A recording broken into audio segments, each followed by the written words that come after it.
Welcome to The Practical Intuitive, where host Robyn Fritz explores mind, body, and spirit for the real world. Robyn is an intuitive, spiritual consultant and past life regression specialist based in Seattle, Washington. As the Practical Intuitive, she explores life on our conscious, evolving planet, our mother. It's all here, from how the world really works to intuition, the human-animal bond, mediumship, clearing space with space cooperating, and spirituality. It's Robyn Fritz, the Practical Intuitive, helping you master body, mind, and spirit for the real world. No ifs, ands, buts, or BS ever.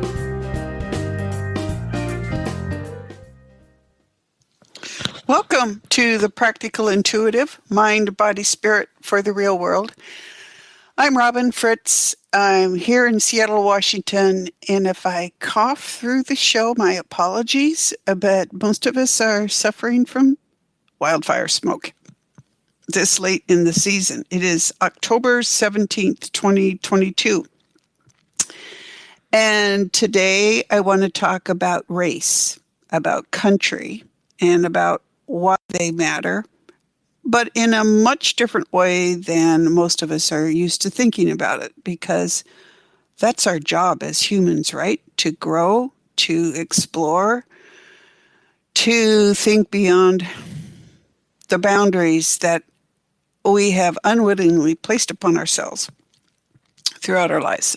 I'm going to talk today about what race and country mean to us, and I'm going to do it by sharing stories. So my challenge to you is to listen with all of your abilities, your physical senses, what you know about the world, the facts that you know about the world from science, from your own study, from what you know about the world, your emotions, your belief systems, and also, and most importantly, really, in this show, is your intuition, how it works, and how it can guide you into thinking about what I have to say and what you feel you can do as we move forward in our lives together.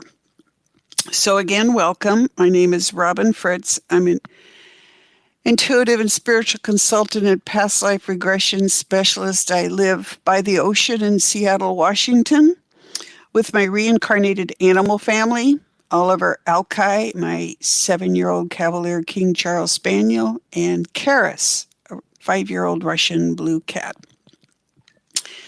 And I'd like you to know that I'm with my new show, as I've started it up again in October of this year, October 2022, I'm going to talk about today's subject until I run out of time or run out of something to say, either way. And so let me get started in talking about race. You know, what is race? What is nationality? What is country? What is gender, religion, belief systems? What does it all mean in a real world when we step back from the blinders that we put on ourselves and look at and embrace our mother, our conscious evolving planet? So how does intuition and practical common sense help us participate in what I call a collaborative world? And what does that mean for body, mind, and spirit? And what does our mother have to say to us? And as I said when I restarted my show in October 22, two things. One, a huge thanks to Chris Buck and Leonie Buck for bearing with me over a very difficult, almost 2-year period here as I was recovering from some health issues. And also, we're taking the show in a new direction. We're really being out there and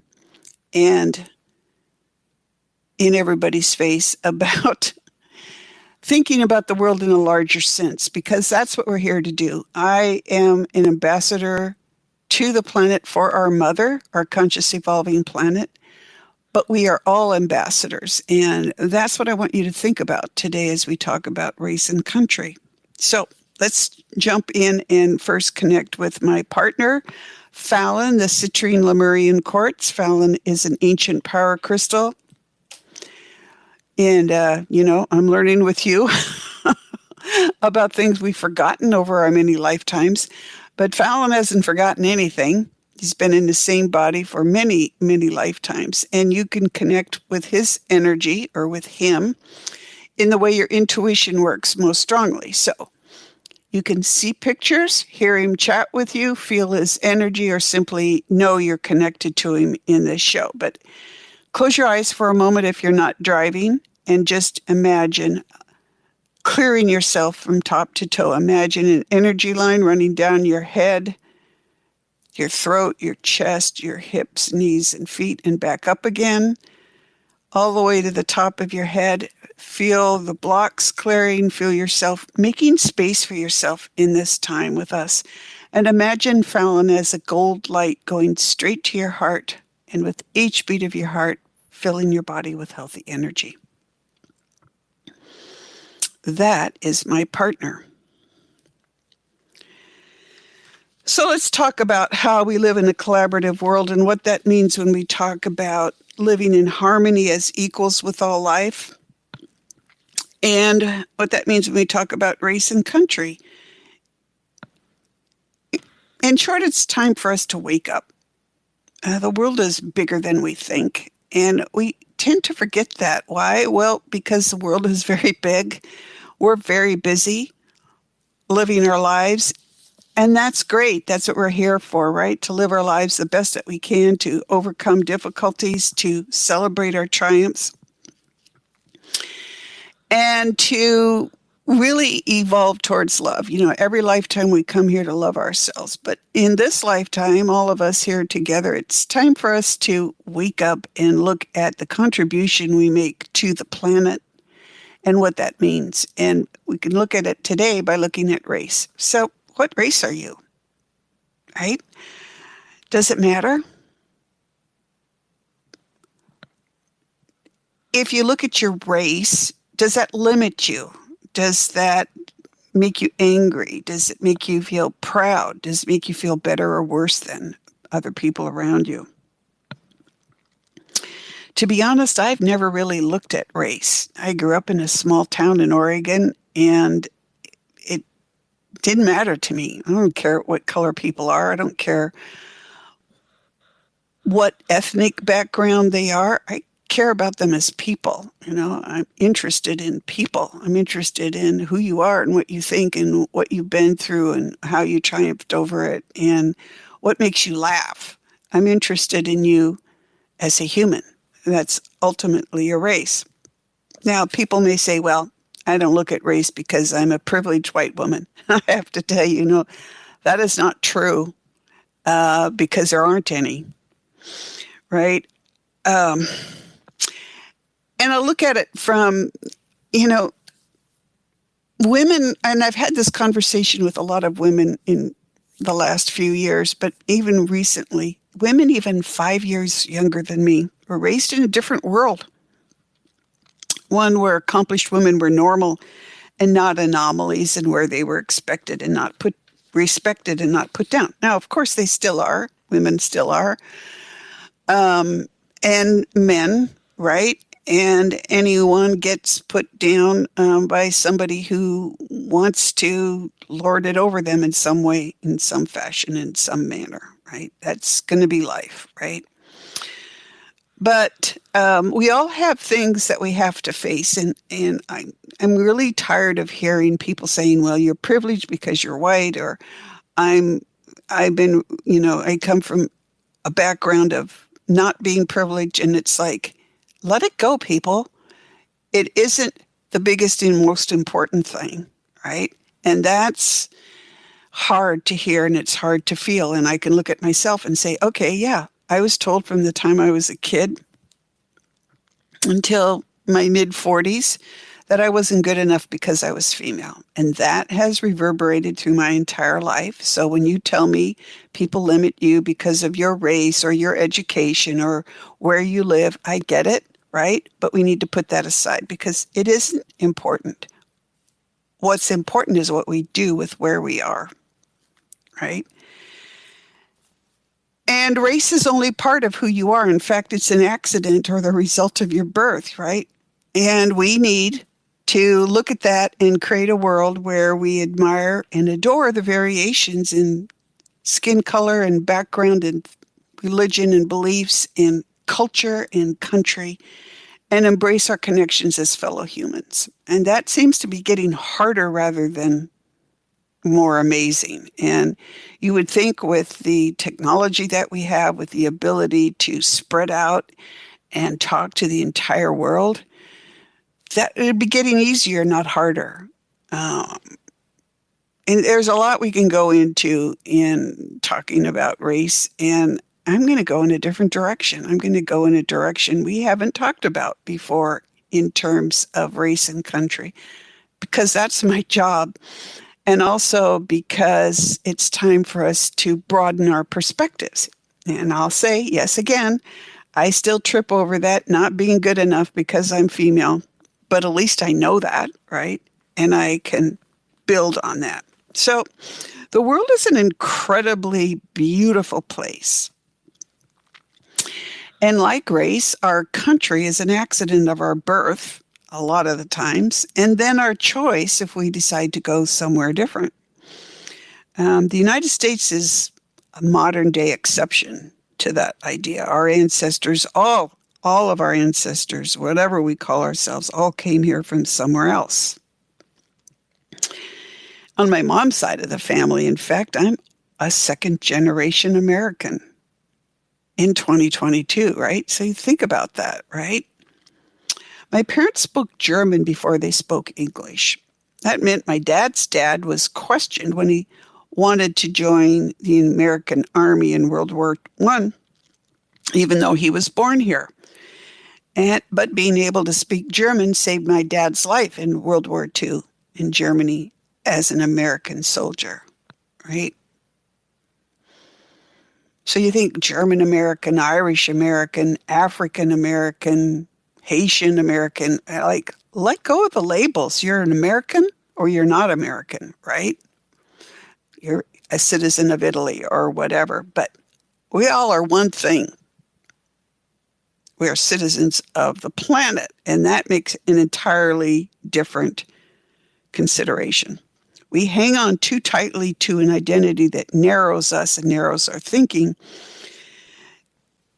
and we could give us insights into how we look at the next steps we take in the world by thinking, well, wait, if I look at myself as beyond a white woman or beyond a indigenous man or whatever, or an American or someone from Russia or someone from Australia, you look around that now. How do we expand our definition of country? Right? So let's take a look at what race and country mean in a world of equals. So the concept that I was taught by our mother, our planet, and by her very active and involved citizens is a concept I named because it was the best name I could come up with to describe what I know from my experiences of working with non-humans. And that's a mindset I call planetary connection.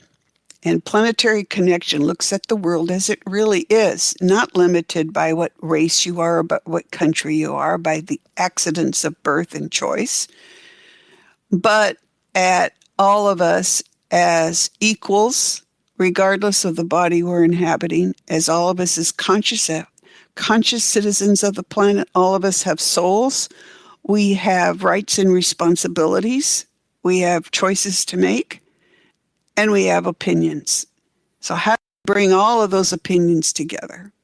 Meaning not just human, but all of the beings that we see around us in our daily lives. If you take off your blinkers of being human, what do you see? Right? What does race and country mean in a world where we're all equals? Not where humans walk around and just look at the world around them and say, oh, that's pretty or that's ugly or we need to take the garbage out or paint the house or whatever. But what is that being doing with its life? How does it affect me? How do I affect it? And how do we join together in the one job we all have here to do? First, well, two jobs. First, to love ourselves, right? To grow our souls in our current incarnation, the incarnation we chose to take another step forward in that journey to self-love. And what does that mean to the world around us? What does that mean to each of us? And how can we expand that? And then how can we go on to look at things like what people call climate change, right? I have to tell you, climate's been changing forever because we have a living, evolving planet. And of course, if you overpopulate your area, basically your planet, you're going to have problems, right? As we see throughout the history of the planet. But let's talk again about race. And we're coming up on a commercial here, but I want to tell you some stories about trees coming up here. I'm going to tell you that I don't have all the answers. I have some of them. We all have some of them, right? Thing is, I don't even have all the questions. None of us do. But what if we explored all those things together, right? And that's what our mother, our conscious evolving planet, is asking us to do. To be ambassadors to her, to stand up and be who we are, who we've chosen to be in this incarnation. Your race is human, right? Your color, your gender, your nationality, your ethnic preferences, all of that is something that you chose when you came here, and it's how we're living currently. So hang on, and we're going to talk about some really cool things to help you think about who you are and where you are in a different way. I'll be back after the commercial.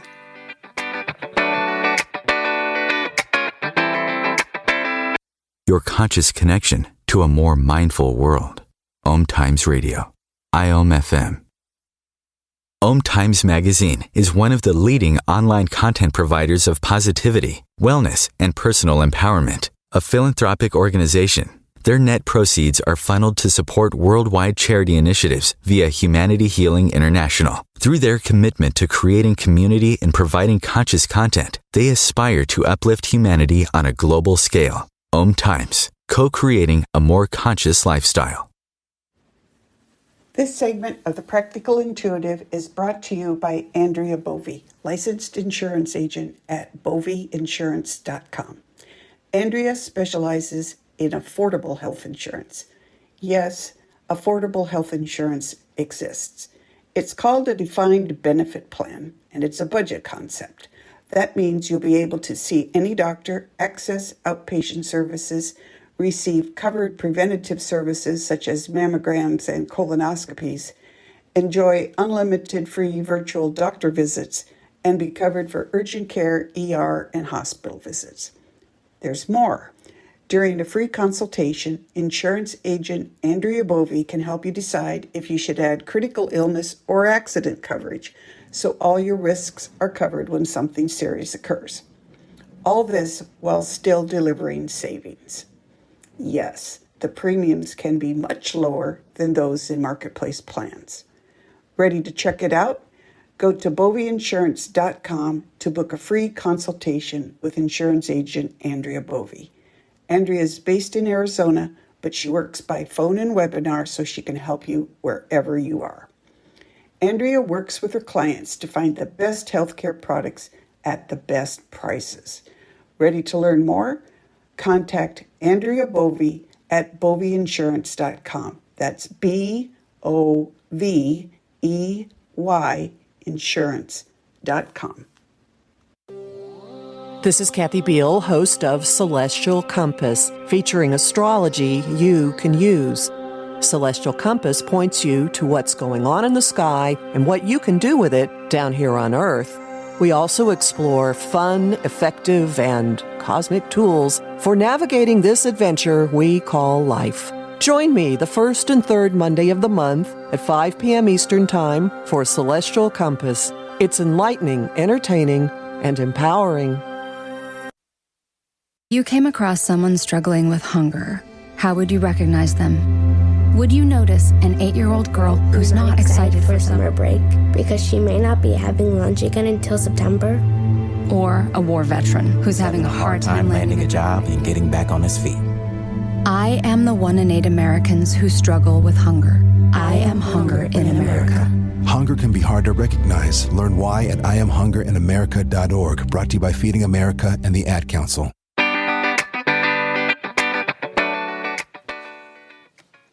So welcome back to the Practical Intuitive Mind, Body, Spirit for the Real World. I'm Robyn Fritz, and we are talking about how we can all be ambassadors to our planet in a mindset of planetary connection, right? Where everything is alive, has a soul, is conscious, has rights and responsibilities. It's choices to make and has opinions, but where we're all equal. And what does that mean when we're talking about race and country? And how do we live in a world that is really bigger than we've allowed ourselves to look at when we limit ourselves by race and country? So let me tell you some stories, right? Stories, they're fun. They make sense out of the concepts that we want to talk about. And they'll also give you your own opinion, whether you want to listen to what I have to say, what our mother has to say, and how that affects you in your life. So when I was growing up, we used to go fishing on the weekends. It was my dad's big thing. And we went up in the mountains to a lake. You'd have to drive in on this dirt road and blah, blah, blah. Anyway, it was really cool. Loved the lake.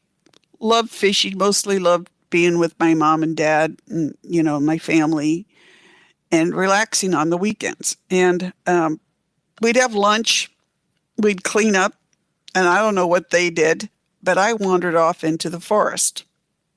This was really what we now call an old growth forest. And the trail I followed deep into the forest was basically a trail that the deer walked on. I mean, occasionally they would come out of the woods while we were having lunch and look at us like, excuse us, what are you doing here? But it was a very remote area is what I'm trying to say. And in the mountains in an old growth forest. All I knew at the time was that it was the only place I ever really felt comfortable. And I just really didn't understand people. And even though I was very bright and graduated at the top of my class, I'm laughing because I kept repeating the IQ test when I was a kid. Why? Because I would get distracted and I would end up, I was bored with the test they put in front of me, but I was having fun talking with the clouds outside in the trees. And honestly, I spent my entire childhood not understanding that other people didn't do that. All I knew was that the time that I spent in the old growth forest, right, surrounded by nature, was healing and awe-inspiring for me. And imagine a young woman sitting on a log in the forest, what they now call a nurse log, right? So a fallen giant fir tree that is now the bed, so to speak, the growing place for other trees and ferns and so on. There'd be a little small river running through that. The trees were gigantic. The hillsides grew around, were towering around us, but they were covered by trees. So it was really dark in the forest and the sunlight would come through in patches. And it was magnificent. It was awe-inspiring. It was huge. I mean, you could be sitting there in that forest and just feel so small and yet so lovingly held by the awesome power of nature around you. The only way I really know how to describe it to people who've never been alone in an old growth forest like that with no, sidewalks and stuff that help you explore for us now is to go back to Europe and the old cathedrals in Europe.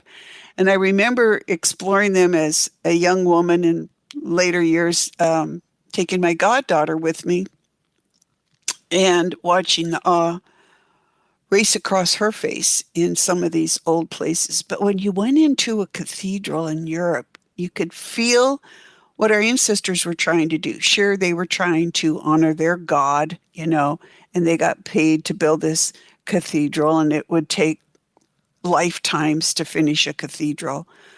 But I always felt like they were trying to connect with nature in the same way that I connected with nature in that old growth forest. If you could sit in a space that was larger than you, that held so much life, how did that make you feel as a human, right?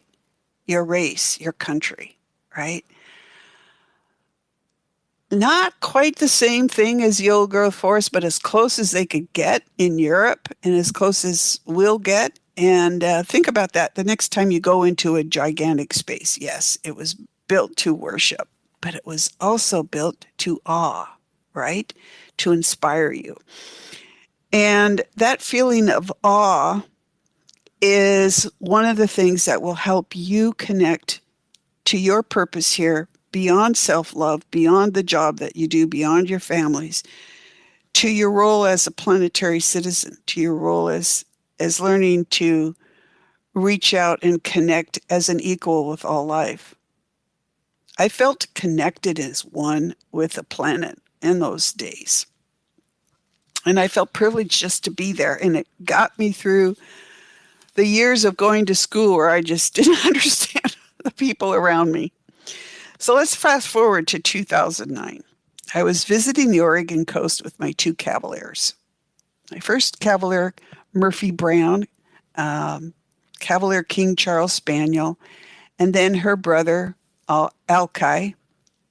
Alki, well, I go into that in future shows, but they were the same soul in two different bodies in my household at the same time. And yeah, it's pretty weird.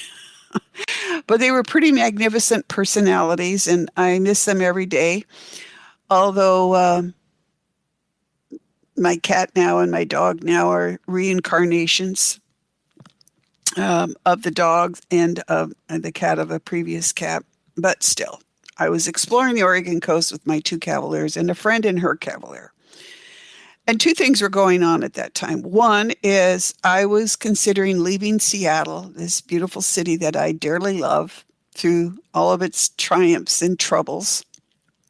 I was considering moving to the Oregon coast. Now, I grew up in Oregon, and my family spent a lot of time on the Oregon coast, and I loved it. I am still so connected to the ocean, and that's why I'm very content in Seattle, actually, because I live by the ocean, not in a swampy area that the government fills in and builds homes on stupidly for other people, up and away where climate change, so to speak, isn't going to affect us. But I still see the ocean every day, and that to me is healing. I love the ocean. And I thought, what could be more magnificent than living on the Oregon coast? Well, Fallon was my business partner. And Fallon is a crystal ball, citrine, Lemurian quartz. And I know people, even people who claim to do the work that I do as an intuitives and spiritual consultants and whatever, think Fallon is weird. So, we all have our limitations. That's a story for a different time. But when I was looking to move to the Oregon coast, I would stop in at various real estate offices, and I would explain that I worked as an intuitive. I talked with the dead, and my business partner was a crystal ball. And would I or would I not be welcome in that community?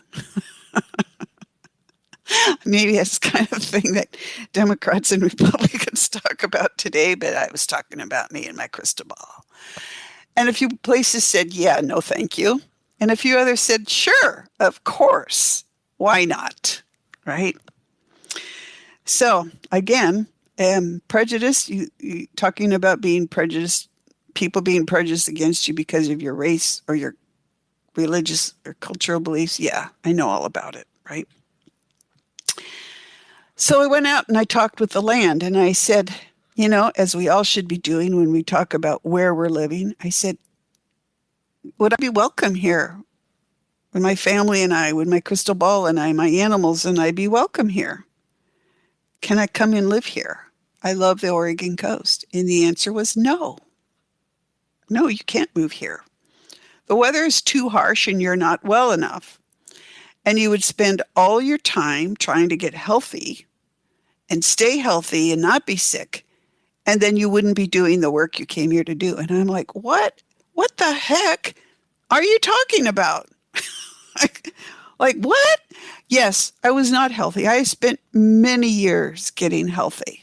That's another long story. So the last 2 years where I suddenly found out I needed a new hip and then went through all the months of doing that, it was a real head screw up kind of deal, which I got through. But the Oregon coast is telling me, no, you can't come and live here. And I'm like, wait, what? So I'll go back to the story of the Oregon coast when I first tell you what the answer to that was. I came home and I started researching, why can I not live at the Oregon coast? Why am I not healthy enough? So Seattle gets 38 inches of rain a year. Okay, tell that to us when we have had half an inch of rain since the 1st of July. We have been breathing wildfire smoke since September 9th. It is now October 17th. And this weekend, it was unhealthy to breathe the air here. And it has been unhealthy for weeks. So, yeah, we're hoping for rain, right? But we're at 25 inches and counting for the year, which is slightly above normal, but we had this long dry spell. So, but our average rainfall in Seattle is 37 inches. And so, yeah, you can talk about Seattle being dreary and rainy and so on. It's not true, but if you want to think that and that keeps you from moving here, fine, right? Because we have enough, right? So I look up the Oregon coast. Even though I grew up there, never thought twice about it, they get 70 to 90 inches of rain a year. No wonder the land was telling me I wasn't healthy enough to move there. I mean, that's a lot of rain. And that's a lot of climate that in my fragile health at the time, I recognized I would not do well in. But I heard that from the land, not from another human. So kind of an idea for how you can expand how you think and feel in the world and where you're going from. So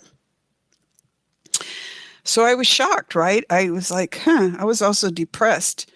But I recognized that the land was right, and I went back and I thanked it for recognizing that and letting me know. And I was grateful that I could hear that. And, I'm wondering if you're thinking about moving, if you're thinking about the country that you're born in, the land around you, or the country you're thinking of going to is suitable for your health, and not just your physical health, but your emotional health and all of that comes into play with that. So the next thing that happened was I met a giant tree. Okay. This is such a great story, and it tells you everything you really need to know about race and country. So we're going to run into a commercial here in a few minutes, but we'll finish it up this hour. So my friend and I were driving with our 3 dogs, her 1 and my 2, and we pulled over in this area where few people could park, and there was a path that you could walk through the woods there on the northern Oregon coast. Now, the Oregon coast is very wild, right? There are mountains that haven't been logged out, and giant trees, as a lot of rain, helps trees grow well. Very rugged, mountainous country. And you can spend a lot of time at the beach. You can also hike in the mountains on these established trails, or you can try to find your way through the mountains on your own, which I would not recommend because you'll never know where that next step will take you. Parts of the Oregon coast that I visited when I was young aren't there anymore. They tumbled into the ocean because that's called erosion, and that's what happens. So anyway, we pulled over, look at that trail, and I'm looking at this gigantic Douglas fir tree. And I love trees. I said that when I earlier when I talked about how wonderful I felt. Like, you want to call it a spiritual experience, sitting in the old growth forest in my youth. But I love trees, and I love Douglas fir trees. And this tree was not too far from the trail, right there. And it was enormous. Now, when you think about giant trees, most of the trees most of us see are straight up and down trees, right? But when they get really big, they spread out at the base, right? Otherwise, they'll fall over, right? Because they need that stability. So the base spreads out, right? And the base can be pretty big, not just the way it spreads out, but how high it is. So this tree was really big, and to actually get to the trunk of the tree, like most of us would go up to a tree and just, put our hands on it and pat it, you have to lean way over or walk up on its roots, which seems kind of rude, right? So my friend pulled over, and we're sitting there, and I'm like, I have to get out and go see that tree. I just have to go see that tree. So my friend stayed in the car with the dogs, and I went up to the tree to admire it. And I reached out to touch it. And I was suspended in air. I literally hit a wall, an invisible wall. And I was shocked, and I was also kind of trapped because I was leaning over and I couldn't get to the trunk, right? So if you were driving by in a car at that moment, you would see this woman leaning over, hands outstretched, touching nothing and unable to move. So we'll finish this story after the commercial, and then we'll talk some more about race and country. Hang on. We'll be back.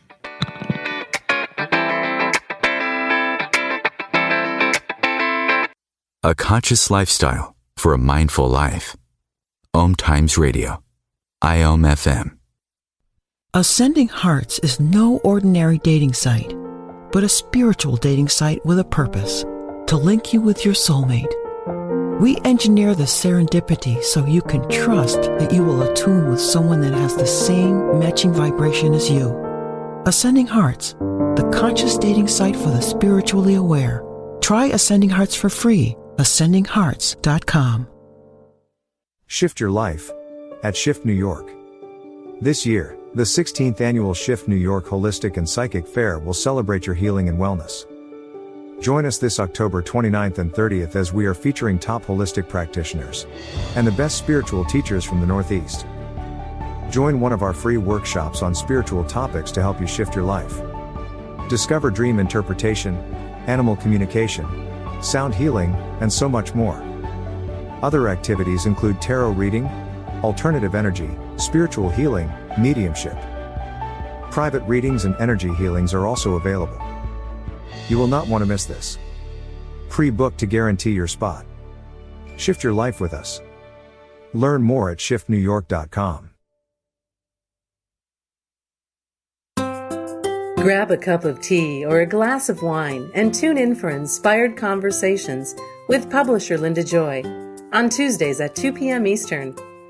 Linda creates sacred space for leading female luminaries, empowering authors, heart-centered female entrepreneurs, coaches, and healers. A soulful venue where guests openly share the fears and obstacles they've overcome, wisdom and lessons learned, and the personal journey that led them to the transformational work they do in the world. Inspired Conversations to empower you on your path to authentic, soulful living.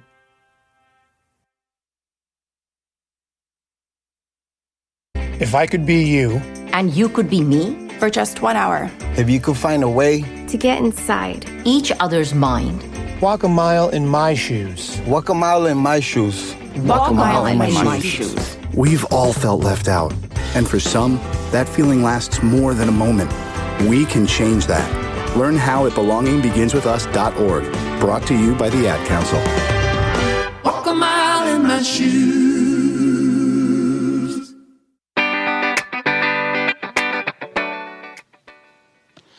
Welcome Welcome back to the Practical Intuitive, Mind, Body, Spirit for the Real World. It's Robyn, Fritz, and I'm telling the story of meeting a giant Douglas fir tree.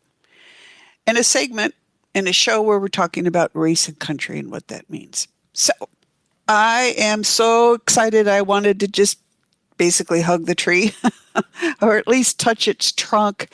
And as I leaned forward, I met this barrier. It was an invisible barrier. It held me about 2 feet away from the tree.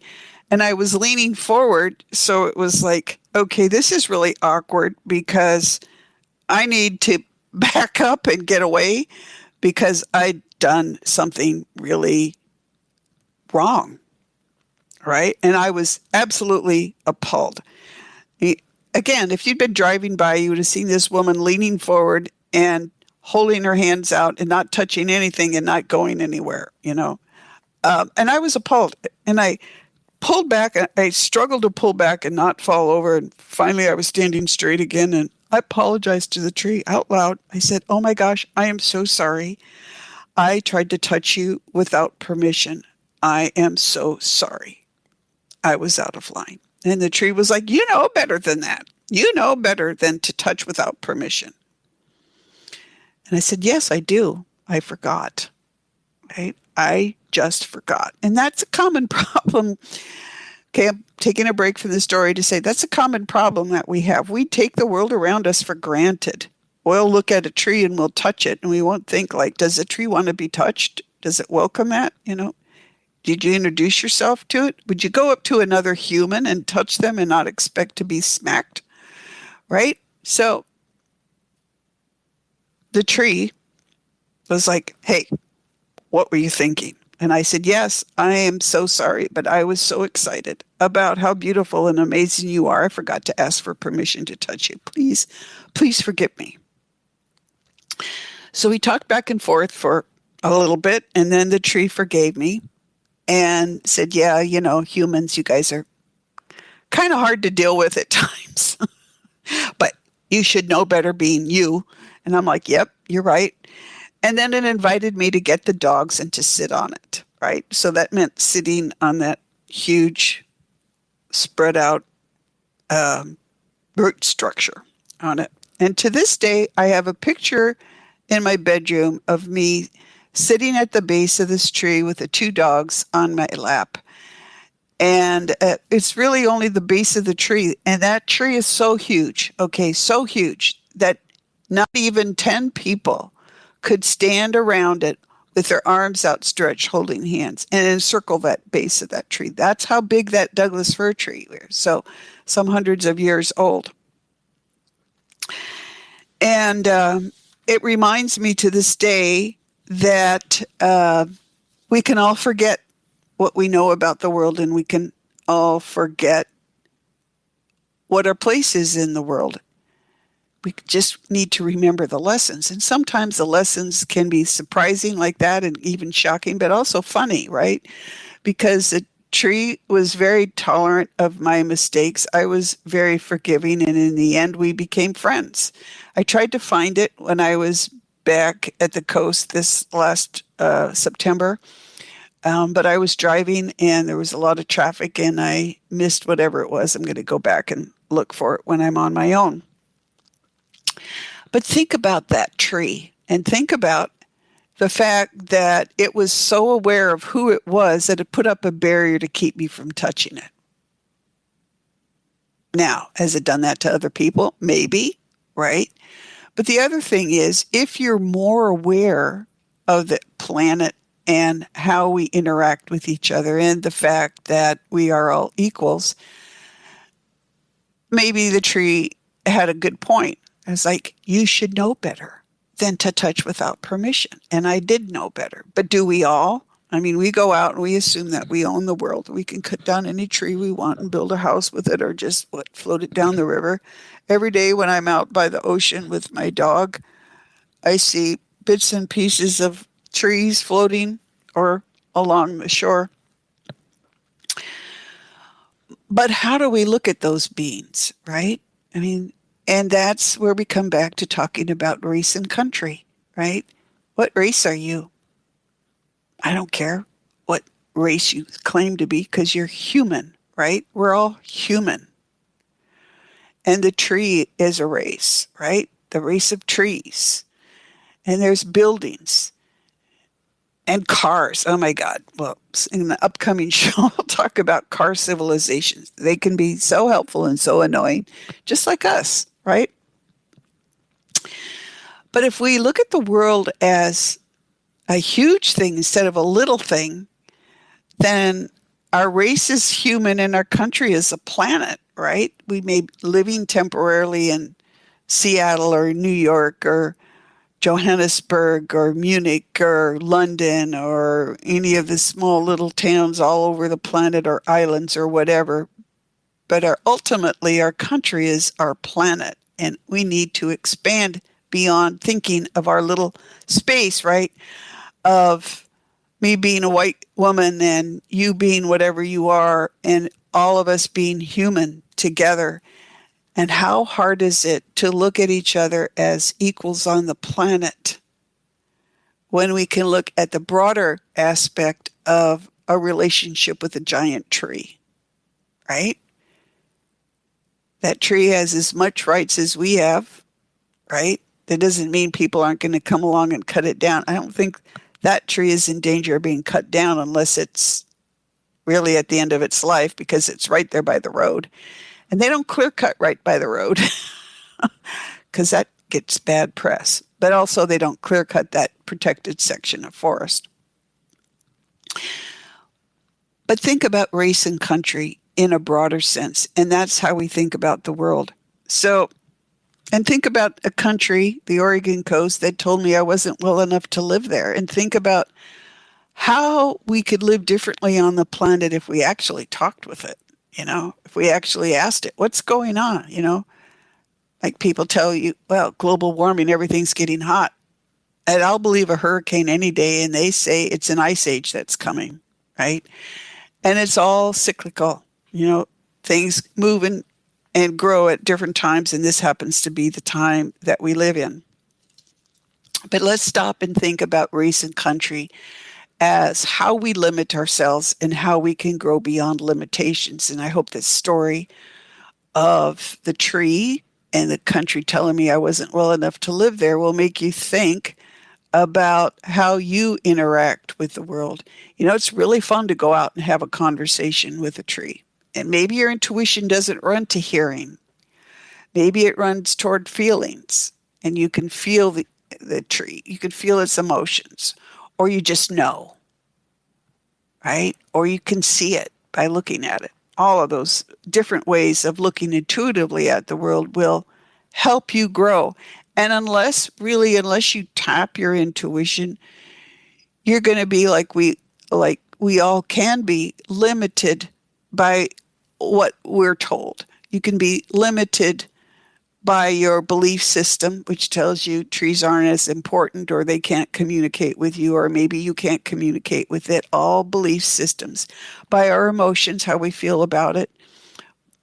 By the facts that were presented. But who in the world is going to tell you the fact that the country that you're thinking of living in could tell you whether it's safe enough for you? Or anything beyond what our human perception tells us. So facts can only go to the human mindset, right? And that's why our mother is talking to us about really getting on board with changing that. Has she ever talked like that before with us? Not in this particular way, right? So the indigenous populations around the world, some of them had better connections with the land around them, with nature, with our mother, than a lot of us do in the developed world that we live in today. But they still thought that they could control it, that they had intermediaries that could connect with it, when we're all capable of doing that on our own.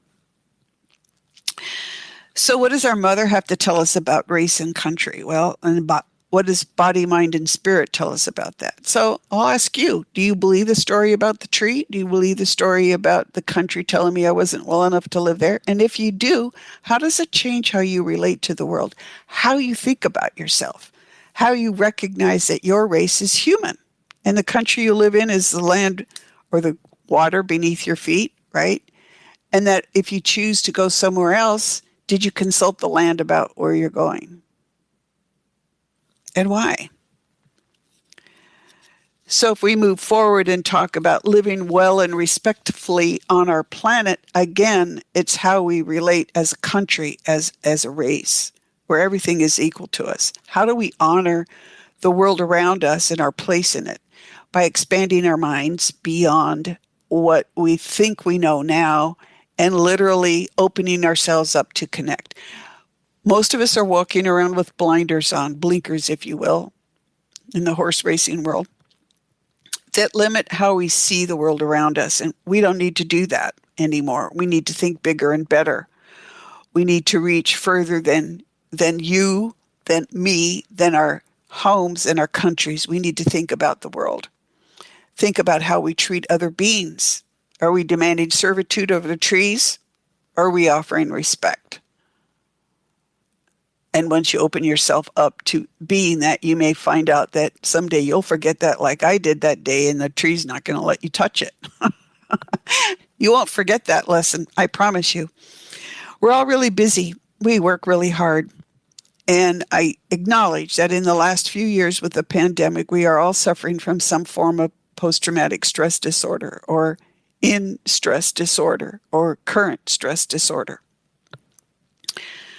But what is critically important is we can all make a difference in our own lives and in the lives of others in the world, which leads to growth and healing if we look at the world as a bigger place than we think it is right now. We see it all around us. We just don't respect it as an equal. And when you do that, race and country have different meanings to you.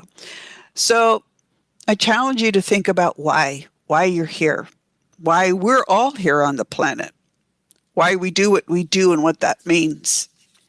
So if you think about what is positive and what is not positive, and what is race and country, and what is connection, and what is collaboration. In an upcoming show, I'm going to talk about collaboration and collaborators, and whether we're a good collaborator or not, and what that means. But here's the thing. It's time for us to learn how to think. Not what to think, but how to think. And how to think is in line with our mother. Look at our mother as our conscious, evolving planet. Look at her as our home. And look at her as an intelligent, sentient being who has things to tell us. And you can hear what she has to say as well as I can. I'm just taking that one extra step and being blunt about it because time is running out for us to be together here. It's time for us all to be real, and it's time for us to have awe, to have the awe that I felt in that old growth forest as a child, to feel the awe that I felt when that tree basically slapped me down for touching it without permission, and how we created a friendship by me realizing I'd made a mistake and the tree being patient, right? Now, the story of a tree scolding a human for trying to hug it without permission doesn't not inspire awe in you. Well, I can't help you anymore. And you can't help yourself because it's how we live in the world, and humor is a good thing, and humor helps us learn, and hopefully the story will keep you from, again, running into problems with trying to introduce yourself to another being. So I'm going to challenge you in the coming weeks, go out and talk with a tree, talk with your home, talk with your animals, talk with the land around you. What does it have to say to you? What do your belief systems, your feelings, your emotions, the facts that you know about that land, what does your intuition tell you? And how do you think about race and country and yourself in the world when you know that your race is human, your country is a planet? We're all in it together. Not all of us are human, but we're all equals. What are you going to do about it? Questions, comments, send me an email at robynfritz.com. That's ROBYNFRITZ.com. You can find my website for all of my services, intuition, personal and business, clearing space. We're going to talk a lot about that in upcoming shows. The human-animal bond. what soul clearing and past life regression do to us. But for now, I'm done for today. Send me an email with your comments, your questions, and let me know what you're thinking. Share your stories. Thank you. Take care.